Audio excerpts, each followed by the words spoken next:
10-15 വർഷം ഭരിച്ചല്ലോ. ഭരിച്ച് ഈ ഭരണത്തിൻ്റെ പരിചയം വെച്ച് ഇടയ്ക്ക് ആന്റണി ഇങ്ങനെ ചെയ്യണം അങ്ങനെ പറയാറുണ്ടോ? വല്ല ഒരു ഉപദേശം? ഞാൻ 10-15 ഭരിച്ചു. അതിനു മുമ്പ് EMS 5 കൊല്ലം ഭരിച്ചു. ഈ 2 ഭരണത്തിനും വ്യത്യാസം കാർഷിക പരിഷ്കാരം. ഞാൻ പറഞ്ഞുതരാം. മറ്റൊന്ന്, തൊഴിലാളികളെ പണിമുടക്കുമ്പം പോലീസ് ചാർജ് ചെയ്യാൻ പാടില്ല. ഒരൊറ്റ വർഗീയ ലഹളയെ പോലീസിനെ ഉപയോഗിച്ച് സമ്മതിക്കില്ല, അടിച്ചമർത്തും. അല്ലെ പോലീസിനെ ഉപയോഗിച്ചത് നിർവീര്യമാക്കും. വർഗീയ ലഹളയില്ല. മറ്റൊന്ന്, ഈ ഇഷ്യൂ ഈ രാജ്യത്ത് അഴിമതി, എൻ്റെ ക്യാബിനറ്റിൽ ഒരുത്തൻ അഴിമതി നടത്താനില്ല. ഒരുത്തൻ പെണ്ണ് പിടിക്കാൻ ശ്രമിച്ചു, ഓനെ 2 ദിവസം ഞാൻ പുറത്താക്കി.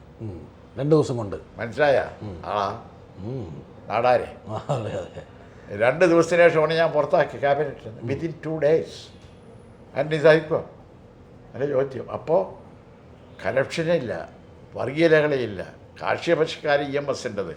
ഞാൻ വന്ന് കർഷക തൊഴിലാളിക്ക് പെൻഷൻ കൊടുത്തു, ഞാൻ കശുവണ്ടി തൊഴിലാളിക്ക് പെൻഷൻ കൊടുത്തു, ഞാൻ യുവാക്കൾക്ക് പെൻഷൻ കൊടുത്തു. EMS ഇതിന് വീണത് ബേസിക്. പിന്നെ വികസനം ഏറ്റവും നന്നായി വേൾഡിൽ, ഇന്ത്യയിൽ ഒരു വികസനത്തിൻ്റെത് ഇവിടെയാണ്. ഇത്രയും അനുഭവജ്ഞാനമുള്ളൊരു വ്യക്തി നിലയിൽ എന്തുകൊണ്ട് ഇടയ്ക്ക് ഉപദേശം കൊടുത്തുകൂടാ? ഞാൻ നിന്നോട് കേൾക്ക്. അപ്പോൾ നിങ്ങൾക്കൊക്കെ ഒരു ചോദ്യം എന്നോട് ചോദിക്കാം. ഇത്രയധികം ഗുണം ചെയ്തിട്ട് നിങ്ങളെന്താ തോറ്റത്? എനിക്കറിയാം ഇതൊക്കെ ചോദിക്കുന്നു കേട്ടോ. അതിന് കാരണമുണ്ട്. എന്താ അറിയാം? മാർക്സിസം പറയുന്നത് പോളിറ്റിക്സിൽ 3 മുന്നണിയാണ്. ഒന്ന് economy, then politics, then philosophy. ഈ 3 മുന്നണിയിലും ജനങ്ങളെ മൊബിലൈസ് ചെയ്തിട്ടില്ലെങ്കിൽ you will not be there. അതാണ് ഒന്ന്. നമ്മൾ എക്കോണമി മാത്രമേ ചെയ്തുള്ളൂ. You didn't concentrate in politics and philosophy. Politics and philosophy weak. അതാണ് 35 ലക്ഷം കൃഷിക്കാരന് ഭൂമി കൊടുത്തിട്ട് ഞമ്മക്കെതിരായിട്ട് വോട്ട് ചെയ്തത്. മനസ്സിലായോ? എത്ര ചെയ്തിട്ട്? ഞാൻ 3 ലക്ഷം കർഷക തൊഴിലാളിക്ക് പെൻഷൻ കൊടുത്തിട്ട് എനിക്കെതിരായിട്ട് വോട്ട് ചെയ്തു. മനസ്സിലായോ? അല്ല, എനിക്കതിൽ ദുഃഖം വേണ്ട. എന്തുകൊണ്ട് വന്നു? You reasonable, you discuss it and analyse it and way out. Correct. അതാണ് ദാറ്റ് ഈസ് എ പ്രോസസ്. അതാണ് ഞാൻ പറയുന്നത്. മാർക്സിസം അതിന് പറഞ്ഞിട്ടുണ്ട്. കാറൽ മാർക്സ് പാരീസ് കമ്മ്യൂണിൽ ഫ്രാൻസിലുണ്ടായിരുന്നു. കാറൽ മാർക്സ് ഫ്രാൻസിലെ സമരത്തെ 3 മാസം ഭരിച്ച പാട്ടിച്ചപ്പുറത്ത് അയാളാടുന്ന് ഓടി രക്ഷപ്പെട്ട് ലണ്ടൻ. അത് എക്കണോമിക്കല്ല, പൊളിറ്റിക്സ് അല്ല. പോളിറ്റിക്സ് വന്നത് നവംബർ 7 റഷ്യ. ഫെബ്രുവരിയിൽ റഷ്യൻ വിപ്ലവം എക്കണോമിക്കലാണ്. അപ്പോൾ ഈ ഇൻ്റർനാഷണലി സ്റ്റോറി അല്ല സയൻസ്. ഇപ്പോൾ മാർക്സിസം എന്താണ് ഈ സൊസൈറ്റിയെ പറ്റി പറഞ്ഞത്, അത് നീ പഠിച്ചാൽ എനിക്ക് കുഴപ്പമില്ല. ഇനി ഞാൻ നേരത്തെ ചോദിക്കാൻ ശ്രമിച്ചിട്ട് സഖാവ് വളരെ ബോധപൂർവ്വം മാറിയത് ചോദ്യമുണ്ട്. ഇത്രയും അനുഭവജ്ഞാനം ഉണ്ടായിട്ട് ഇടയ്ക്കൊന്ന് ആൻ്റണിയെ ഉപദേശിച്ചൂടെ? ഇടയ്ക്ക് ഫോൺ വിളിക്കാറില്ല, ഇടയ്ക്ക് ആൻ്റണിയെ ഒന്ന് ഉപദേശിച്ചൂടെ എങ്ങനെ ഭരിക്കണം എന്നൊക്കെ? ഇല്ലല്ലോ, അയാൾ 59 മുതൽ തുടങ്ങിയല്ല ആൻറ്റി കമ്മ്യൂണിസം. 59 ഞാൻ പറഞ്ഞല്ലോ, അയാളെ തുടക്കം ഇവിടെ നിന്ന്. അല്ല, ഇടയ്ക്ക് ഇല്ല ആൻ്റണി നിങ്ങളുടെ പോക്ക് എൻ്റെ കൂടെ ഉണ്ടായിരുന്നില്ലേ? ഞാൻ എത്ര ദിവസം ചോറ് കൊടുത്തിന്? അത് പറഞ്ഞ കാര്യമുണ്ടോ? യുവർ ഇൻ്റലക്ച്വൽ കപ്പാസിറ്റി നോക്കിയിട്ട് ഇവിടെയാണ് ഇതിൻ്റെ. അപ്പോൾ എത്ര പറഞ്ഞാലും ശരിയാവില്ല. ആവില്ല.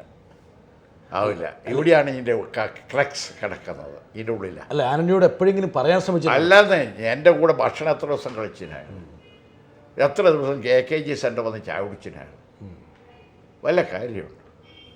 അല്ല, അന്ന് ചെയ്തത് ഒരു കാര്യമാണ്. കാരണം കോൺഗ്രസിനെ തോൽപ്പിക്കാനാണ്. ഇന്ദിരാഗാന്ധിയെ കോൺഗ്രസ് സംഘടനാ കോൺഗ്രസ് വന്നില്ലേ? അപ്പോൾ എത്ര പറഞ്ഞാലും ഉപദേശിച്ചാലും ഒന്നും ഇത് ആൻറ്റി കമ്മ്യൂണിസം പോവില്ല. എങ്കിലും we can utilise it tactics. ഒന്ന്, Kerala, Bengal, Tripura defeat Congress, defeat BJP. എന്താ കാരണം എന്ന് പറഞ്ഞാൽ കോൺഗ്രസിൻ്റെ നയത്തോടു കൂടിയാണ് BJP ഡെവലപ്പ് ചെയ്ത് വരുന്നത്. അല്ല സാർ, ഇപ്പോൾ ഉദാഹരണം പറഞ്ഞാൽ കഴിഞ്ഞ ഒരു നമുക്ക് ഓർമ്മയുള്ള സമയത്തും അതിനു മുമ്പുള്ള സമയത്തും ഒരു 5-6 പതിറ്റാണ്ടായിട്ട് കേരളത്തിലെ എല്ലാ തിരഞ്ഞെടുപ്പുകളിലും നിറഞ്ഞു നിന്നിട്ടുള്ള വ്യക്തിയാണ് സഖാവ്. ഇപ്പോൾ ശാരീരികമായ ചില കാരണങ്ങൾ കൊണ്ട് അല്പം വിട്ടു നിൽക്കുമ്പോൾ എന്താ തോന്നുന്നു? ഒരു ഒരു ഒരു വെമ്പൽ തോന്നുന്നു. അല്ല, എനിക്ക് പുറത്ത് പോകണമെന്ന് വെമ്പല്. അത് ശരി. അതാണല്ലോ എൻ്റെ വെമ്പല്. ജനങ്ങളുമായിട്ട് ബന്ധപ്പെട്ട അവിടെയാണല്ലോ എൻ്റെ ക്ഷീണം. അപ്പോൾ ഒരു വല്ലാത്തൊരു വിമിഷ്ടം തോന്നുന്നു. ഉണ്ടല്ലോ, ഉണ്ട്, വായിക്കുന്നുണ്ട്. വായനയുള്ളൂ പിന്നത്തെ ആശ്രയം. എന്നാലും ഒരു സങ്കടമുണ്ടല്ലേ? ഉണ്ട്. ജനങ്ങളെ എൻ്റെ അഡ്രസ്സ് ചെയ്യാൻ കഴിയാത്ത അതുണ്ട്. ഈ ഇലക്ഷൻ കാലത്ത് ആയിരക്കണക്കിന് ആളുകളുണ്ട് അഡ്രസ്സ് ചെയ്യണം. അവർ വഴി തെറ്റുപോയി, അവർക്ക് പൈസ കിട്ടും. എന്ത് ചെയ്യും? വാട്ടാരി പോയിട്ടുള്ളൂ. ലക്ഷക്കണക്കിന് ഉറുപ്പ്യ കൊടുക്കാൻ പോകുന്നു കോൺഗ്രസ് BJP. അപ്പോൾ അവരെ ബോധവൽക്കരിക്കാൻ പറ്റാത്തതിലൊരു ക്ഷീണം അതുണ്ട്. അവിടെ നമ്മൾ appeal to the people Kerala, BJPയെയും കോൺഗ്രസിനെയും തോൽപ്പിക്കാൻ. അതാണ് ഇപ്പോൾ ഇന്ത്യൻ കണ്ടീഷന്. കോൺഗ്രസ് മെജോറിറ്റി കിട്ടുകയാണെങ്കിൽ after the election we will discuss it what tactics we will adopt to defeat BJP. അപ്പോൾ ഈ വിഷമത്തിൻ്റെ ഇടയിലും ജനങ്ങൾ നല്ല പിന്നെ സഖാവ് വിചാരിക്കുന്ന വിഭാവനം ചെയ്യുന്ന രീതിയിൽ ജനങ്ങൾ വോട്ട് ചെയ്യുമെന്നൊരു പ്രതീക്ഷ ഉണ്ടല്ലോ. ഉണ്ട്. അത് ഇപ്പോഴത്തെ സിറ്റുവേഷൻ അനുകൂല. അതിനെ നമ്മൾ യൂസ് ചെയ്യുന്നുണ്ടോ എന്നുള്ള പ്രശ്നമുള്ളൂ. ഞാൻ പറഞ്ഞ കോൺഗ്രസ് ഡിവൈഡഡ്. ശരി, അതാണ് BJP ഡിവൈഡഡ്.